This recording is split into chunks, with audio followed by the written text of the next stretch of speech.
Hi, I wanted to come on here today and I wanted to give a long-range forecast for the next 12 or so months in regards to twin flame unions as well as the ascension process as well. I have broken this down into 5 chapters of 3-month cycles and moving through the astrological seasons month by month. So these chapters will always begin on a mutable sign. The first one being Gemini, and then Virgo, and then Sagittarius, and then Pisces. And the reason for this is we have the magical numbers of 3, 6, 9, and 12. These are very powerful and very significant numbers that are telling a story of culmination as we go through this. And I'll explain this more in detail as we move along here. So we had our first chapter begin in Gemini season, as he is the 3rd zodiac sign. The number 3 represents completion, wholeness, divine perfection, cycles, and time. Gemini is ruled by Mercury, and this is the messenger of the gods. It rules the lungs, the arms, the hands, and the nervous system. Gemini affects the neurotransmitters in the brain, sending signals to our body. So this is the neurons in our brain. Gemini season corresponds to the summer solstice and the silver gate in the cosmos. And this is the gate that souls enter into the 3rd dimension. Gemini is associated with duality, separateness, the left-hand side. It brings ideas into the physical world.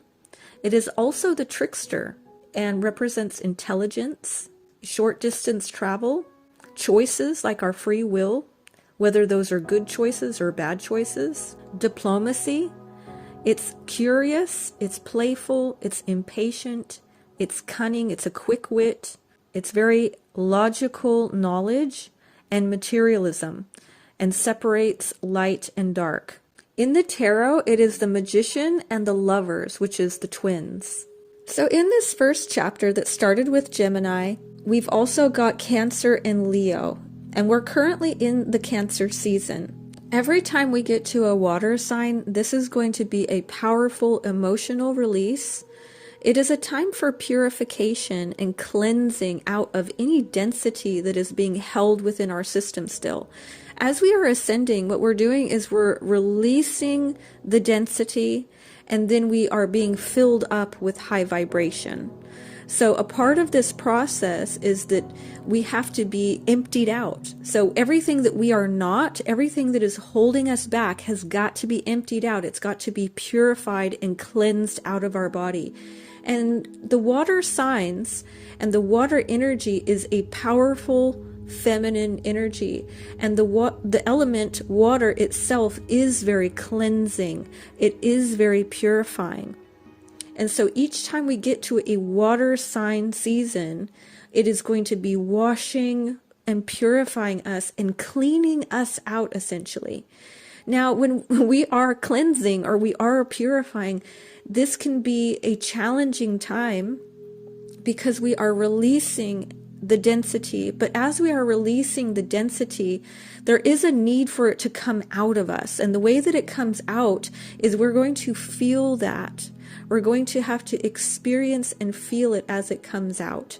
It's just a part of the process. If we have a physical cleanse of our body, of our internal body, there is a process where the poison has to come out, or the waste product has to come out in order to receive that cleansing. And in that process, it's not pretty and it's not fun, it's not pleasant. But afterwards, you're going to feel so much cleaner, so much lighter and healthier at the end of that process. And essentially, this is what the water seasons are really meant to achieve. They're meant to help us, to give us an opportunity to release the density, because the fire signs are going to do an opposite function. The fire signs and the fire seasons are meant to be a fire baptism, and this is going to be a filling up. So we're going to be filled up after we've been emptied. with these higher vibrations of fire. Okay, the fire energy is a higher vibrational energy. The highest vibration is Leo and Aquarius. Okay, that's the highest vibration of love and wisdom. And so these fire seasons are going to come in, and Leo, which is the next season, is going to be so profound and so amazing because it's literally the sun. Okay, Leo is ruled by the sun. It's also a fixed sign, and this is really going to help us to stabilize and to really anchor in this really high vibrational energy, this heart expansion of the Leo energy, the sun energy. And this is really where our spirit dwells. Our soul dwells in the sun, and we are getting all of these upgrades and all of this these light codes coming from the sun. Leo is ruled by the sun, and we've also got a very powerful Lionsgate that's also going to be happening in the season of Leo. So every time we get to the water season and the fire seasons, these are very potent and powerful seasons because water and fire means power.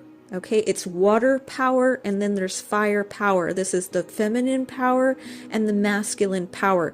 One is emptying and releasing, and one is filling up. And it's, to fill up and to give, basically, to give these higher vibrations. And then the elements of air and earth is movement. How is it moving? Is it moving quickly like air or slowly like earth? Again, we have masculine and feminine. So that will be our first chapter, will be after Leo season. And the second chapter will begin in Virgo season. Now, Virgo is the number 6 because it is the 6th zodiac sign. Virgo is an earth sign, and the number 6 represents balance, service, harmony, love, mankind, and the 6 days of creation. Now, Virgo is also ruled by Mercury. And the interesting thing about Virgo is that Virgo is the only zodiac sign that exalts its own ruling planet. So this is an interesting thing, and I mentioned that in my last video as well. And the reason for that is because Virgo is also a very acute mental activity with high intelligence. And the difference with Virgo is because it's an earth sign, it also has its gut brain also highly activated, which makes them very intuitive like Pisces. Now, Virgos are known for being practical, organized, humble, reliable, and they're very good at finding solutions to problems. Virgo is ruled by the digestive system, the nervous system, the abdomen, the intestines. Virgos tend to be naturally drawn to health because of this. And Virgo is ruled by the Hermit card, and this represents self-awareness, introspection, and guidance. And Virgos are very good at going inward and, self-reflecting. This is a part of them always wanting to correct things. You have to have a high level of self-awareness to want to be constantly correcting yourself. If you don't have self-awareness, you won't even recognize what needs to change. But because Virgos have this really incredible ability to self-reflect, they're always analyzing and calculating, how can we do this better? How can we fix this? They see things in a very critical way, in a very analytical way, and they see things very clearly because they have very acute mental activity. They're very organized. They are very detail-oriented. Now, in Virgo season, we're going to have a solar eclipse and a lunar eclipse, and that's going to be in the axis of Pisces and Virgo, of course, which is definitely going to be activating the south and the north node in Pisces and Virgo.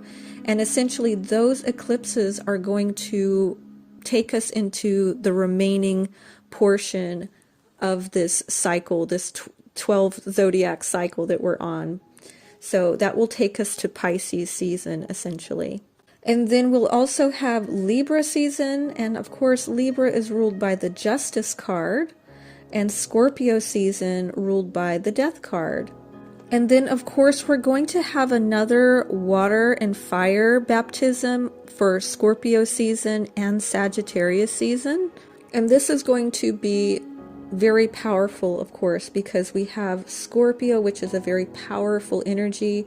It is ruled by Mars and Pluto, the underworld, and Sagittarius, which is ruled by Jupiter. Okay, and then the third chapter is going to be at the beginning of Sagittarius season. And Sagittarius is the 9th zodiac sign. The number 9 represents completion, rebirth, culmination of a cycle, preparing for a new beginning, alignment, fulfillment, enlightenment, new adventures, universal love, and selflessness. Sagittarius is ruled by Jupiter, which represents higher knowledge and spiritual wisdom. It's ruled by the liver and the thighs. We are going to have the winter solstice in Sagittarius season.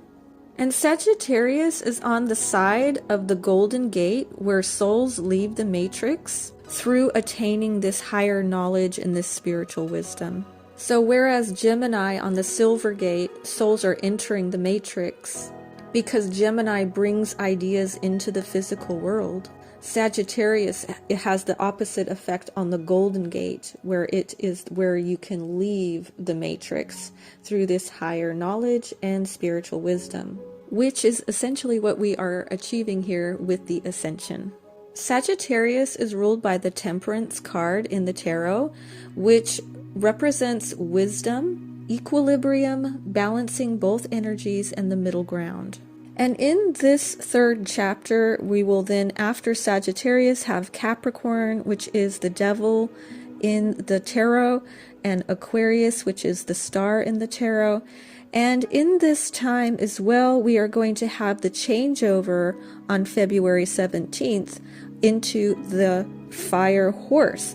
Now, the fire horse is very significant and is going to drastically change the energy from the wood snake into the fire horse. Now, wood always prepares the way for fire because these two obviously go together. Now, the fire horse represents intelligence, rebellious, adventurous, lucky, independent, strength, power, freedom.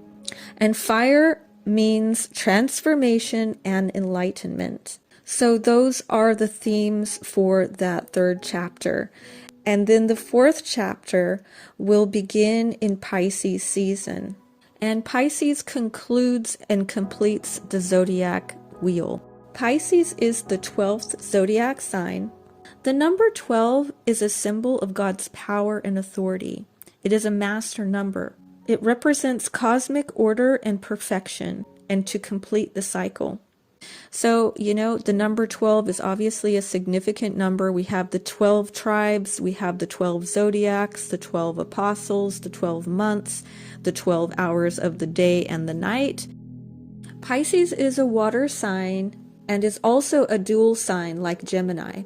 But whereas Gemini separates light and dark, Pisces brings light and dark back together and merges them as one. Pisces is ruled by Jupiter and Neptune is the higher octave of Venus, which is why Pisces exalts Venus and is often referred to as the goddess of love. And it's because of this spiritual love that Pisces, because of its association to Neptune.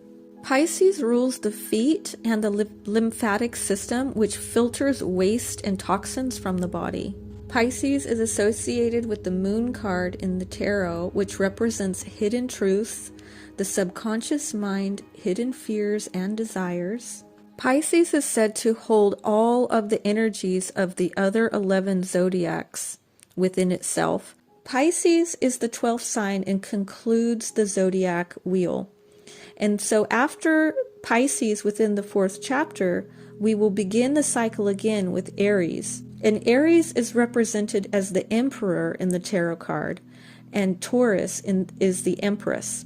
And again, with Pisces and Aries season, we're going to also have another very powerful water and fire baptism where we're going to have another opportunity to clean out the density and then receive the light from the fire of Aries. So we're going to have this death and rebirth again. And this is always a very powerful time because of the fact that we have the ending of the cycle and the beginning of the cycle, which creates this powerful energy of the Vesica Pisces that I've spoken about several times. And then in the chapter 4, we also have, of course, as I just mentioned, Aries and Taurus, which is both the Emperor and the Empress, which essentially is the divine masculine and the divine feminine. So every time that we get to one of these new chapters, every time we get to one of these mutable signs of 3, 6, 9, and 12, with Gemini, Virgo, Sagittarius, and Pisces, we are starting a new chapter. So that means a change in the story, right? The story is going to develop. It's a point of interest that things are going to change drastically from that point. So however the story has been going, it can change pretty drastically when these chapters begin, basically. So they're just a place that we can see as a point of interest to say, okay, we have completed this portion and now we are going to begin a new chapter. So I hope that makes sense. But in those as well, we have these parts of the cycle with the fire and the water as these moments of cleansing out and then being filled up with the light. But then when we have, as I've mentioned before, as we have the air seasons are always going to be a lighter energy to lighten up, basically, after a heavier time that we've had. And the earth seasons are a time to integrate, to relax a little bit, basically integrate and to recalibrate and sort of have a moment of grounding. We need grounding energy as well. So that's what these energies are for, basically. And these cycles are each playing a specific part in this process. So every time we get to the earth seasons, it's time to ground, relax, and pull this deeply into the earth. And then the air seasons are always going to be a time to catch our breath and maybe have a little bit of fun too, right? We're not meant to just be purifying and having all of the intensity all the time. There's got to be some in-between stuff too. Though this whole year is going to be pretty intense just because of the magnitude of major transitions that are taking place all together. But that's okay. We can get through this. We came here for this, and, we can handle it. We're here. We're doing it together. So, at least we can hold each other's hands through this. So I hope having this long range vision of what things are going to look like for the next year, pretty much, I hope it helps so you can prepare yourself for each of those seasons. When we get closer to, a specific energy, I'll give a more detailed update, but this is just to give you a broad idea of what is to, how this can look, basically. So that each time these energies come in, we can kind of prepare, we can sort of have a long vision of what we're going to be going through as well. And just to understand that these chapters are marking a new point of interest where things are going to change for that period, right? Every time we get to that, it's kind of like a marking point. Okay, now we're going to shift gears. We're going to go to we're going to develop further into the story. The story is going to deepen because every time you get further along, it deepens in until you get to the end of it eventually. And a little bit later on, I will do a video on what comes after all of those 4 chapters as well, because that's what we're being prepared for. We're being prepared for what comes after all of that.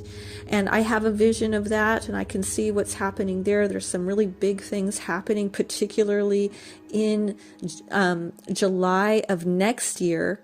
But I think I will go ahead and finish off here for today. I am sending you so much love. I thank you very much for listening, and I will talk to you later. Bye.